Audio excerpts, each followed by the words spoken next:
어제 IEA에서 이제 재생에너지 시장에 대한 전망만 따로 하나 발간했는데, 요거 아까 한 번만 더 도와주시겠어요?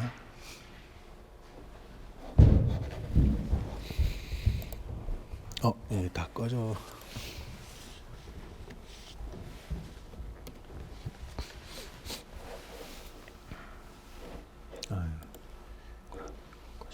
예, 요거. 네, 여기 안 나오는데.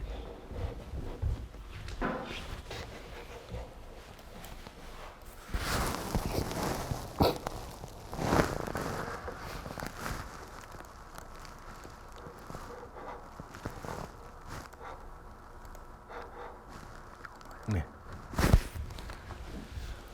이 그림이 뭐냐고 하면, 이제 총 발전 용량이 얼마나 되느냐 하는 그래프입니다. 그래서 전 세계적으로 설치된 발전 원별 이제 보면은 이게 이제 석탄이 되고요. 이게 이제 천연가스입니다. 그리고 이게 수력이고 지금 요 급격하게 증가하는 게 풍력과 태양광입니다. 2019년부터 2025년까지의 전망인데요.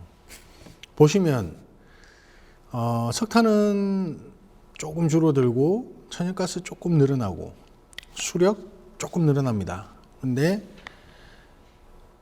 같은 기간에 한 5년 동안 거의 5년 동안 풍력하고 태양광 거의 2배로 늘어나는 거죠. 거의 뭐 100% 정도 늘어나는 거죠.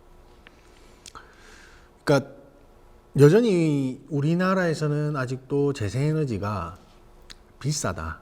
과연 가능할까? 우리나라에 뭐 태양광 그만큼 될까? 풍력 어디에 설치하지? 물론 우리나라의 여러 가지 지리적이나 또 다른 인프라적인 측면에서 한계점이 조금 있긴 있지만 전 세계는 이미 재생에너지로 가고 있는 거죠.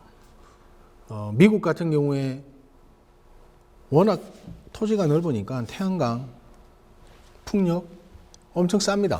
우리나라는 뭐 여전히 석탄이 싸다고 하지만 뭐 미국 같은 데서는 이미 석탄 발전이 더 비싼 상황인 거죠. 그러니까 아까 말씀드렸던 RE100 재생에너지 100% 사용하는 것도 이게 우리가 재생에너지를 쓰면 환경적으로도 뭔가 우리가 참 착한 일을 하는 것 같고 거기에 우리의 생산 원가도 떨어지고 일석이조가 되는 거죠.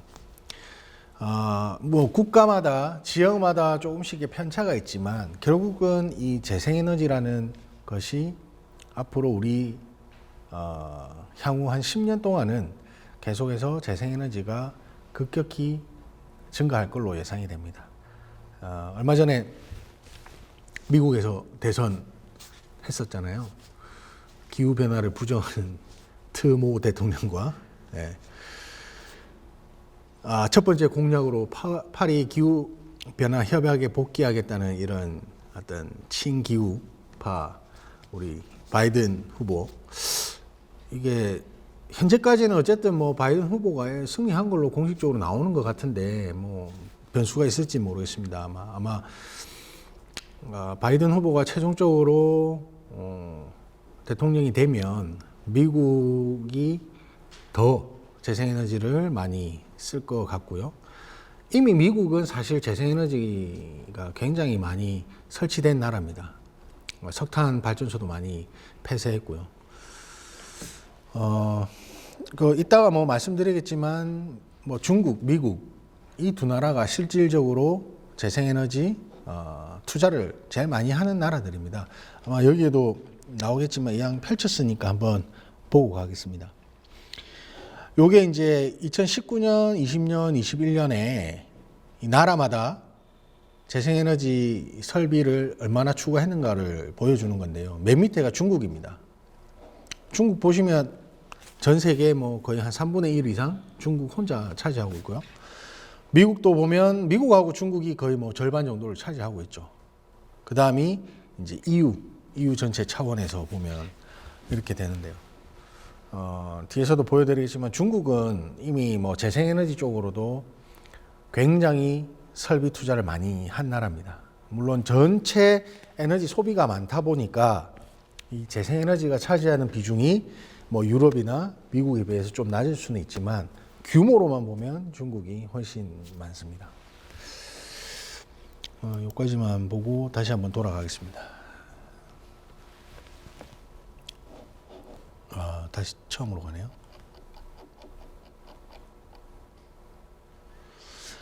그래서 재생에너지가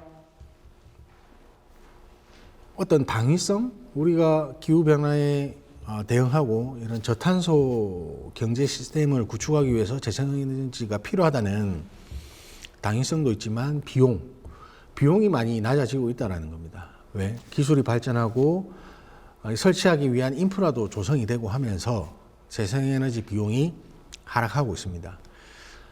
이제 이게 왼쪽 편에 보시면 2010년도부터 약 2020년까지의 변화입니다. 태양광 같은 경우에 뭐 엄청 많이 떨어졌죠. 태양광 같은 경우에 발전 효율이 과거에 뭐 20% 정도라고 했다면 지금은 뭐 한 30% 똑같은 설치를 해도 그만큼 에너지를 과거보다 더 많이 생산할 수 있게 되는 거죠.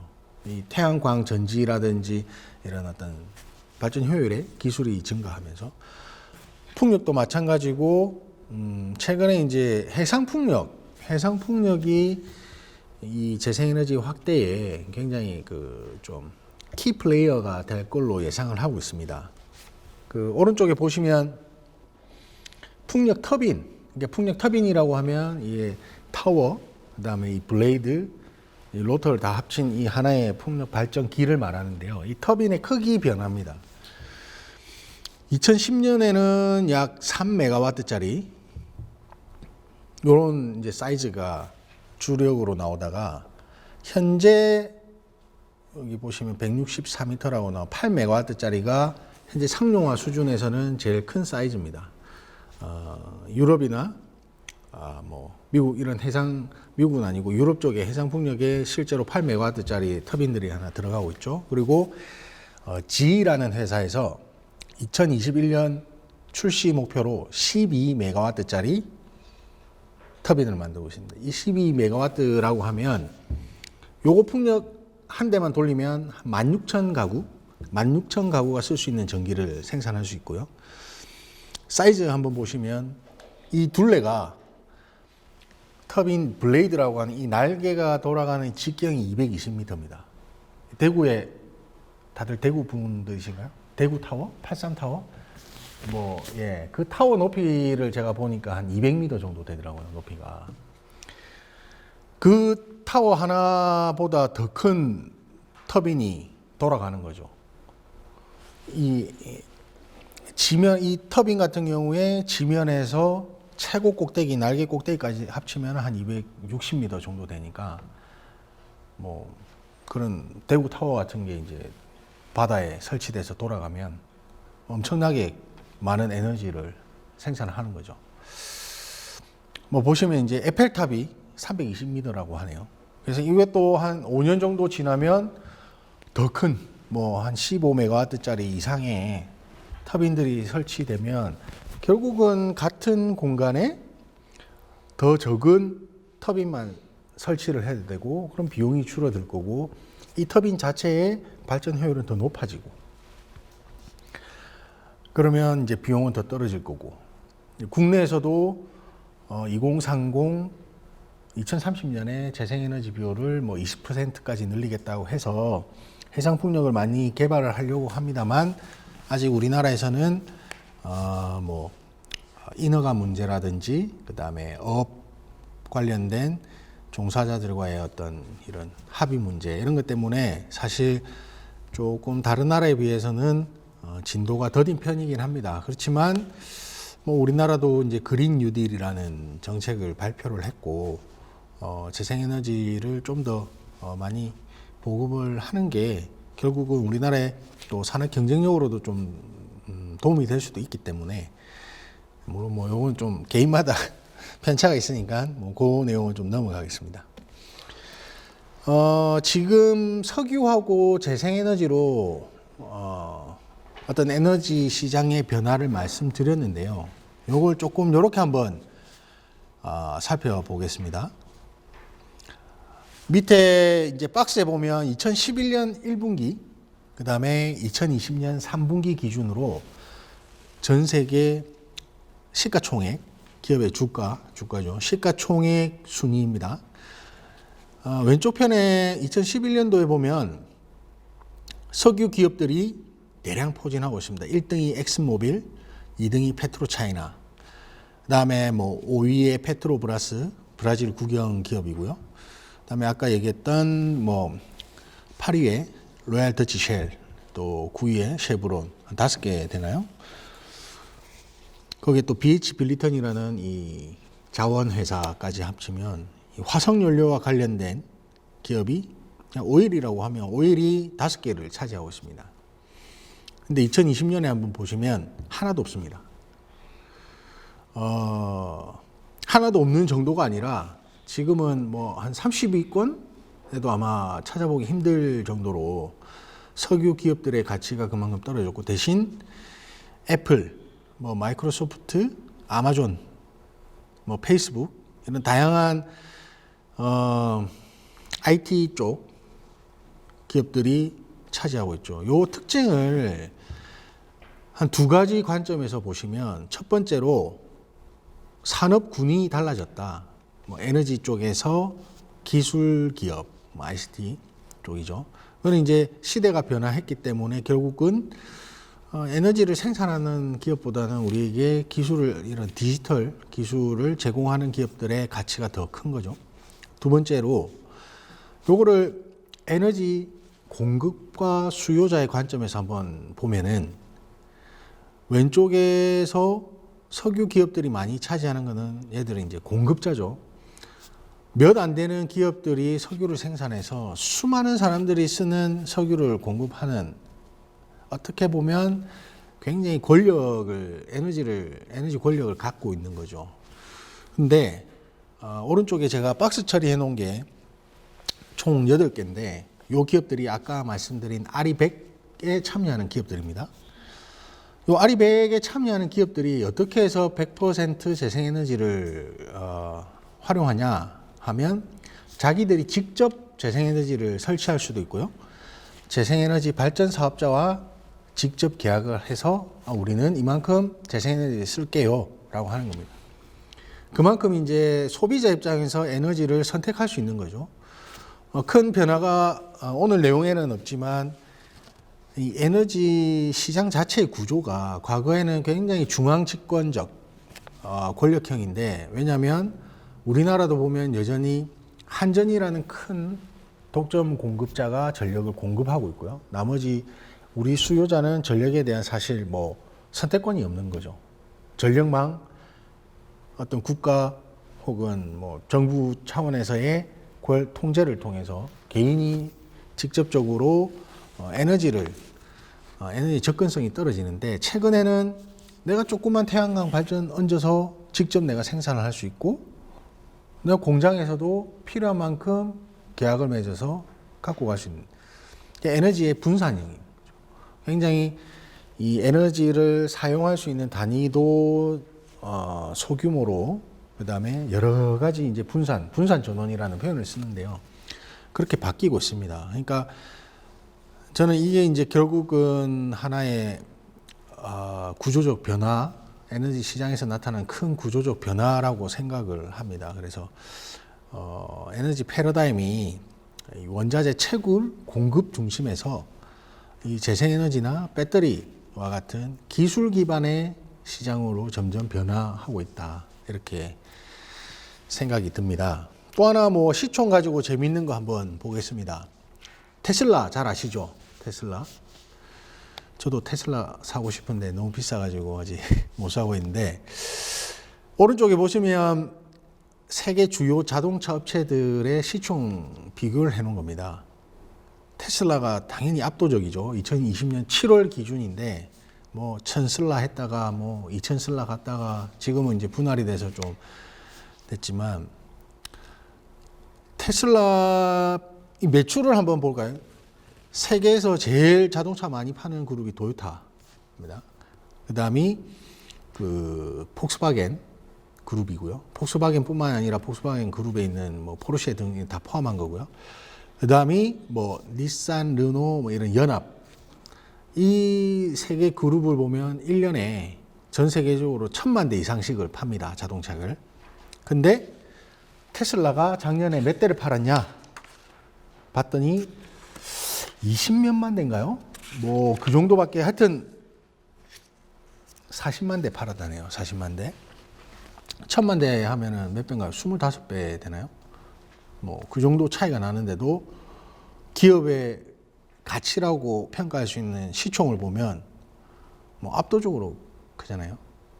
이게 결국은 어떤 세상이 바뀌었다. 세상이 바뀌었고 실제 시장에서도 이 기업을 평가하는 기준점이 달라지고 있다는 거죠.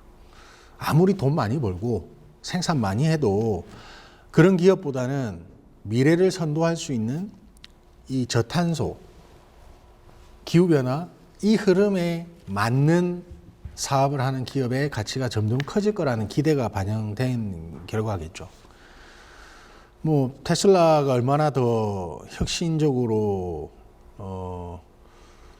역할을 할지 모르겠지만 어쨌든 우스갯소리로 요즘 우리나라에서 그래도 벤츠, BMW 최고의 명품 뭐 차로 여겨지는데 전기차로 딱 들어오면 얘기가 달라지잖아요.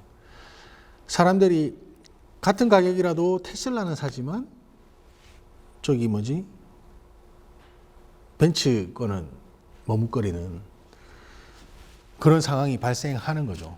그러니까 브랜드 가치도 결국은 시대가 바뀌면서 새로운 어떤 에너지 시장의 변화에 따라서 기업의 선호도가 바뀐 하나의 그런 예라고 할 수 있겠습니다.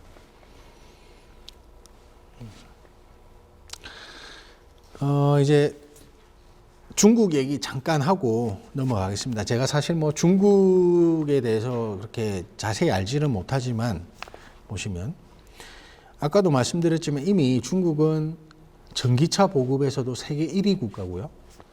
재생에너지 부분에서도 세계 1위입니다. 그만큼 어떤 우리가 얘기하는 친환경, 저탄소 에너지 시장에서 투자를 많이 하고 있죠.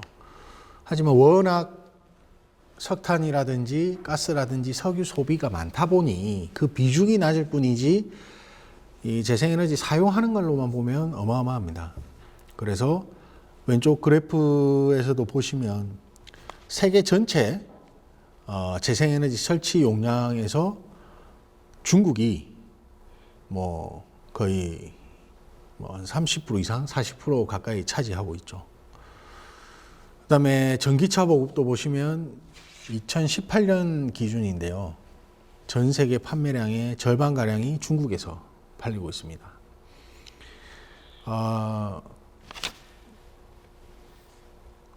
중국의 변신은 무죄다.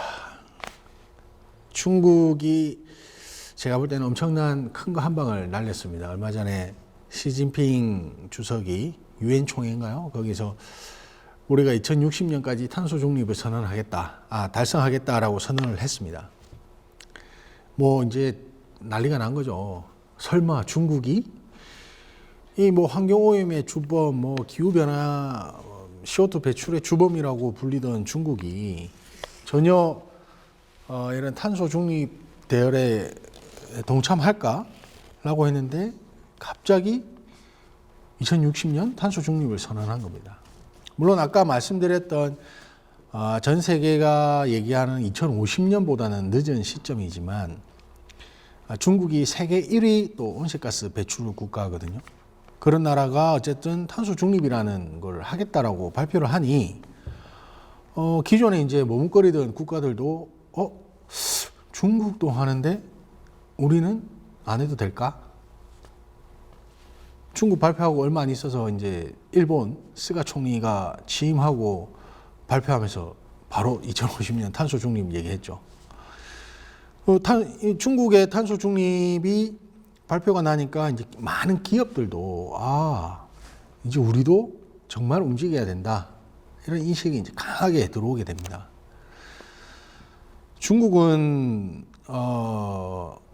사실 자동차 부분에서도 많이 이 자기 나라 기업들을 육성해서 세계 명품 자동차 회사를 만들고 싶어 했고, 많은 분야에서 어떤 세계 최고의 기업들을 배출하기도 있는데, 어쨌든 자동차 부분에서는 여전히 중국 자동차라고 하면 세계 시장에서는 별로 인정을 못 받고 있는 게 사실인데, 이 전기차라는 걸 통해서 자동차 시장에 새로운 패권을 하나 가져오겠다라는 그런 의도도 분명히 있을 것 같고요. 하나의 새로운 질서를 중국 자기네들이 만들어가는 거죠. 그래서 어마어마한 돈을 풀어서 전기차 보조금을 풀어서 전기차 보급을 확대시키고, 지금 전 세계적으로 팔리는 전기차 버스에 뭐 정확히는 제가 잘 모르겠는데 한 80~90%가 아마 중국의 비아디라는 회사가 만든 걸 겁니다. 그 전 세계 전기차 버스를, 뭐 유럽에 들어가는 버스, 뭐 중남미에 들어가는 전기차 버스는 다 그렇고요. 거기다가 이제 얼마 전에는 수소차까지 본인들이 집중적으로 육성하겠다라고 얘기를 했습니다. 그러니까 뭐 사실 뭐 정치적인 얘기이긴 하지만 중국과 미국이 현재 글로벌 패권을 놓고 여러 분야에서 계속 부딪히고 있는데, 그동안 미국이 기후협약에서 탈퇴하고 어떤 이 기후변화 대응 노력에 좀 소극적인 모습을 보이니까 중국이 우리가 기후변화라는 아젠다를 가지고 하나의 글로벌 리더십을 가져가겠다, 이런 정치적인 의도도 좀 포함되어 있을 것 같고요. 그 외에는 중국에서도 사실 환경오염 문제가 심각하니까 이 시민들이 사실 잘못하면 환경 문제로 인해서 사회 불안정성이 높아질 수도 있기 때문에 그런 것들도 해결해야 되는 문제가 있고요. 여러 가지 복합적인 문제로 이제 중국도 굉장히 적극적으로 탄소를 줄이고 새로운 저탄소 시대를 만들어 가는데 앞장서고 있습니다. 한국의 그린 뉴딜, 네, 올해 초에 발표했죠. 유럽이 2019년 말에 그린 딜을 얘기를 합니다. 2050년까지 유럽을 탄소 중립 대륙으로 만들겠다. 유럽은 탄소 중립이라는 카본 뉴트럴이라기보다 클라이밋 뉴트럴이라는 표현을 쓰기도 하는데요. 사실상 뭐 개념은 같은 거니까요. 그러면서 유럽이 이제 그린 딜을 얘기를 합니다. 근데 올해 초에 이제 코로나 사태로 경제 금융 위기가 오고 하니까 뭐 일각에서는 코로나 때문에 기업들이 힘들고 사회적으로 뭐 비용도 많이 들고 하는데 지금 현재 이 뭐 어려운 시기에 정말 막대한 비용이 드는 그린 딜, 저탄소 전환, 에너지 전환을 할 수 있을까 했는데 유럽에서는 확고하게 얘기를 합니다. 우리는 코로나 위기를 극복하는 과정에서 더 깨끗하고 더 안전한 세상을 만들어가는 게 중요하다는 걸 느낀다. 그렇기 때문에 우리의 그린딜은 변함없이 가겠다. 이렇게 얘기를 하고 있습니다. 어떻게 보면 우리나라도 뭐 그린 뉴딜, 디지털 뉴딜이라는 어떤 부양 정책을 가지고 나오면서 이 코로나 위기를 극복하는 과정에서 이왕이면 이런 저탄소 사회를 만드는 쪽으로 재원을 투입해서 그런 산업을 육성하고 그게 결국은 새로운 일자리를 또 창출을 할 수 있고요. 어떤 전 세계적으로 만들어지는 새로운 그 기준에 또 부합해서 우리나라가 더 어떤 그런 파이어니어 정신으로 새로운 시장 경쟁력을 가지고 갈 수 있는 거죠. 그래서 뭐 대통령도 힘들지만 탄소 중립이 힘들지만 우리가 나아가야 할 길 아닌가라고 얘기를 한 것 같고요. 이제 뭐 사실 마지막입니다. 그 애플 홈페이지에서 가져온 건데요. 애플이 탄소 중립을 얘기하면서 지구만큼 원대한 계획이다라고 얘기를 합니다. 그러면서 이 애플의 부사장이 이런 말을 합니다. 지구를 지키기 위해서는 불가능에 대한 도전이 평범한 일상이 될 수 있음을 우리가 앞장서 보여줘야 합니다. 저는 굉장히 이 말이 멋있게 들리더라고요. 그래서 마지막에 넣어봤는데, 많은 그 사람들 혹은 기업들 뭐 기후변화에 대응하는 게 또 비용 측면에서 굉장히 돈이 많이 들고 어렵다라고 이제 접근을 하고 있죠. 그렇지만 우리가 기후변화에 대응하지 못했을 때 우리 앞에 눈앞에 보이지 않는 그 위험에 대해서 제대로 대응하지 못했을 때 우리한테 닥칠 위기는 얼마나 클 것인가. 사실 이미 많이 기후변화 혹은 이상기후, 기상이변 많이 느끼잖아요. 데프리카, 뭐 대구가 아프리카냐, 뭐 우리나라에서도 뭐 엄청난 폭염이 오기도 하고, 뭐 올해 같은 경우에는 여름 내내 비만 오고 무슨 동남아의 우기처럼 말이죠.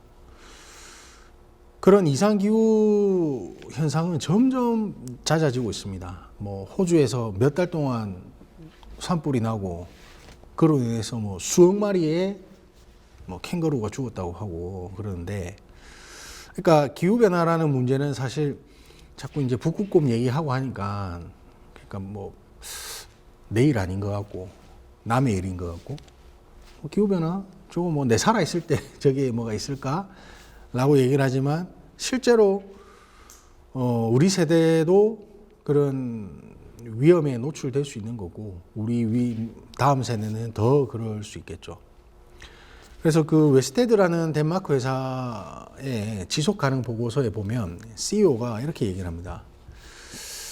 그 우리 자손들에게 우리가 지구를 지키지 못했다라고 얘기할 수 없다. 왜냐하면 우리가 우리 세대 자신의 웰빙에만 초점을 맞추다 보니 다음 세대를 위해서는 우리가 신경 쓰지 못했다.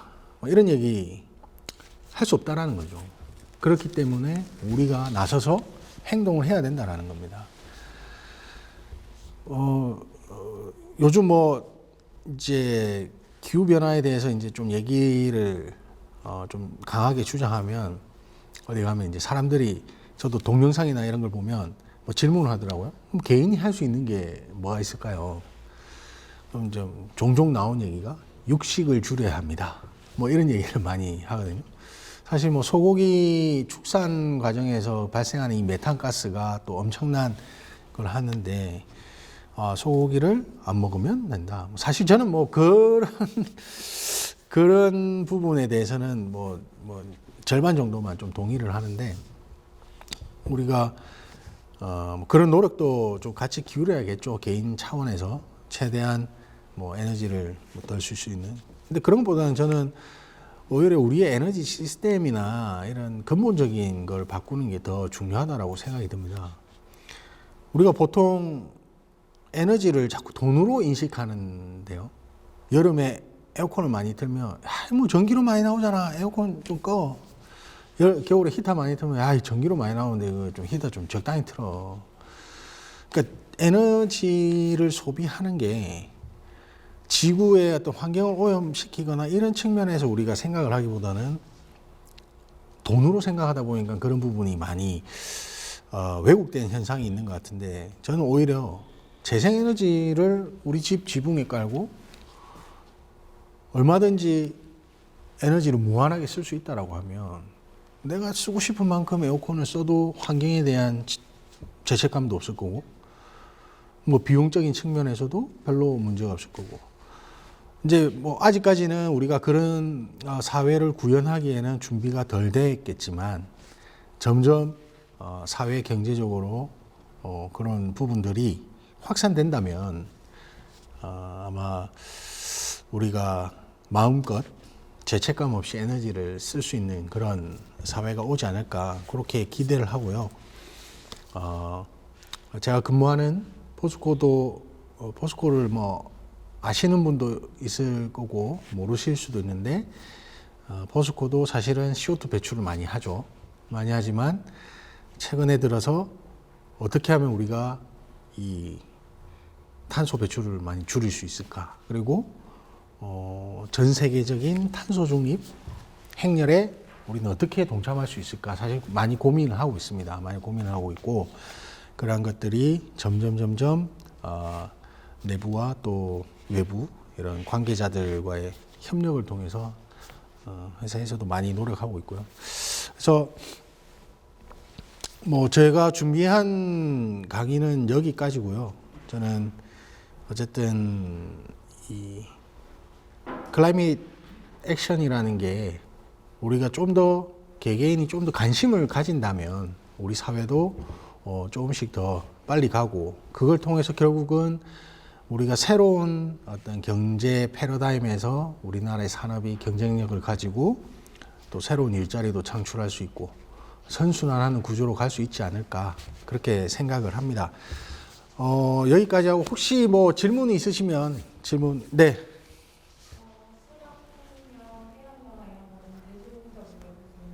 예. 신소재 관련해서 연기실 흑연의 발전 가능성이 흑연의 가능성이요? 좀 어려운 질문인데 저도 사실 그런 흑연의 미래에 대해서 사실 좀 최근에 좀 고민을 하고 있습니다. 뭐 제가 직접 하는 일은 아니지만 왜냐하면 결국 그게 C잖아요, 탄소. 우리 사회가 점점 저탄소, 탈탄소화돼 가는 과정에서 과연 탄소 소재가 우리 생활에 계속 남아 있을까라고 생각을 해보긴 하거든요. 근데 아까도 말씀드렸지만 넷제로를 말씀드렸잖아요. 일정 부분 우리 사회에는 계속 탄소가 발생을 할 겁니다.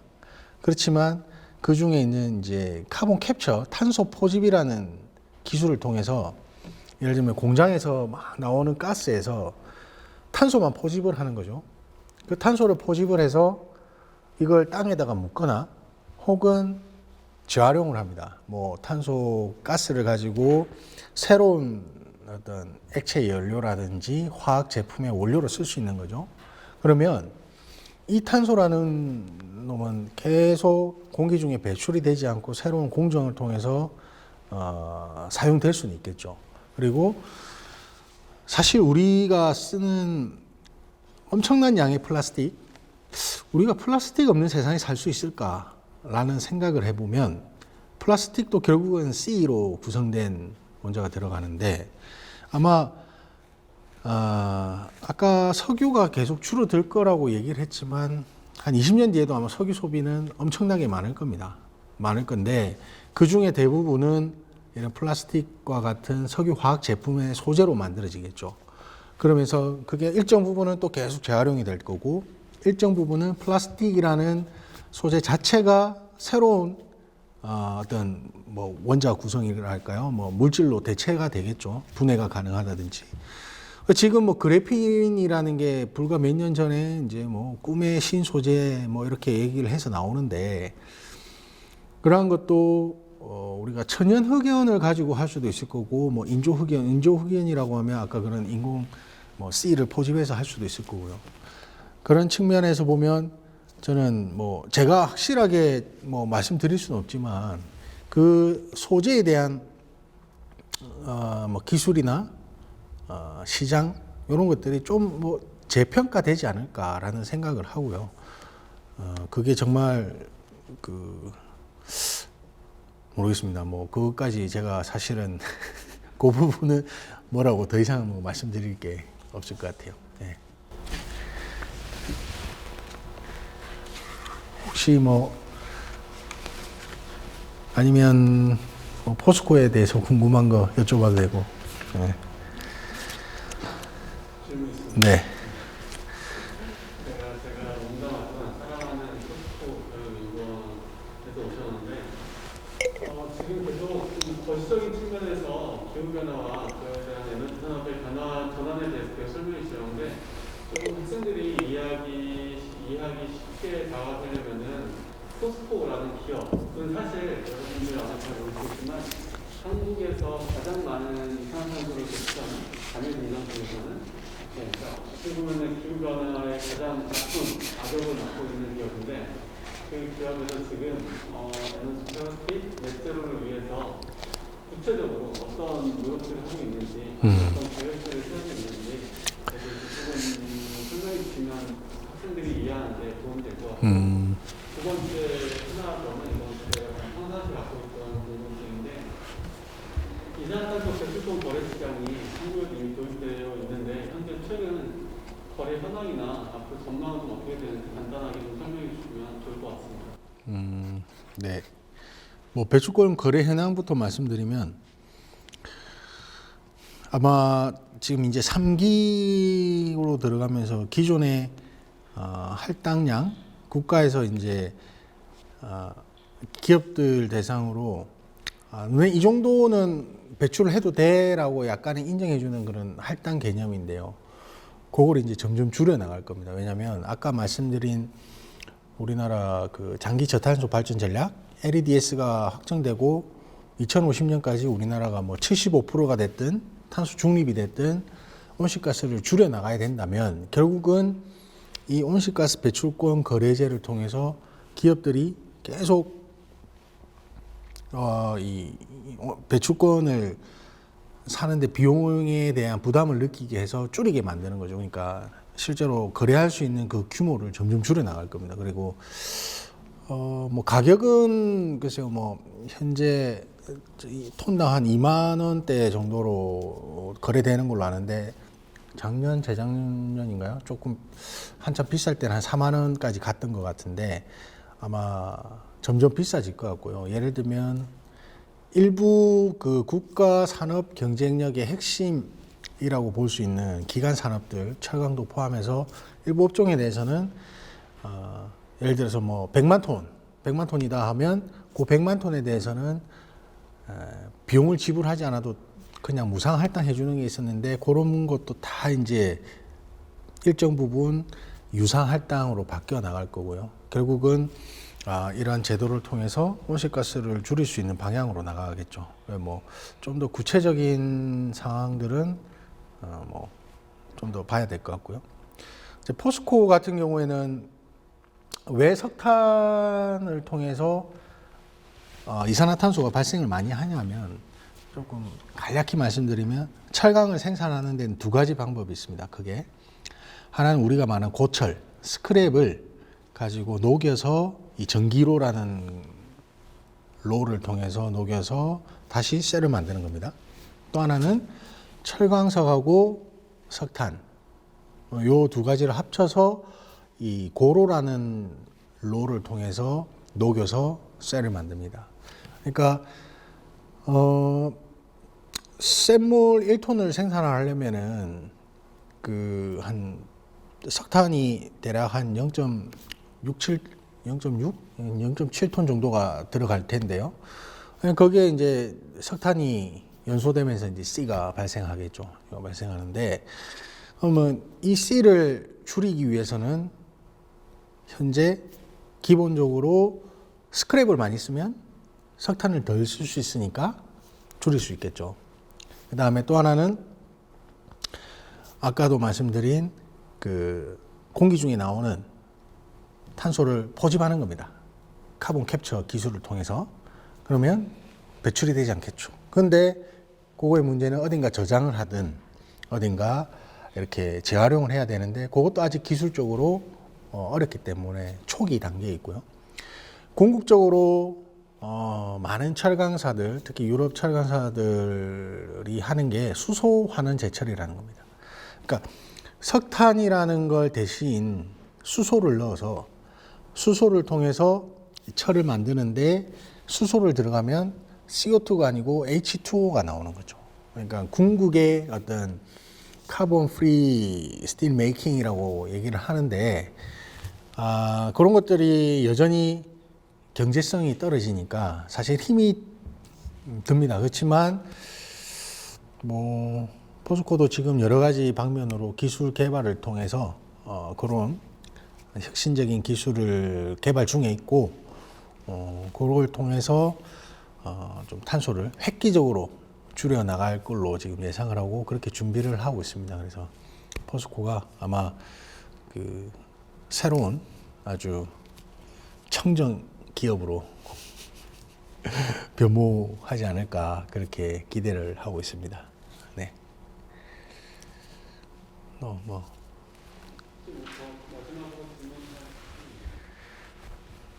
별로 뭐 강의가 재미가 없어서 그런지 네, 질문이 없으시네요. 멀리 서울에서 와주신 강사분한테 마지막 박수로 인사해주시고 한번 듣고 마지막 네, 텍스트로 하겠습니다. 수고하셨습니다. 네.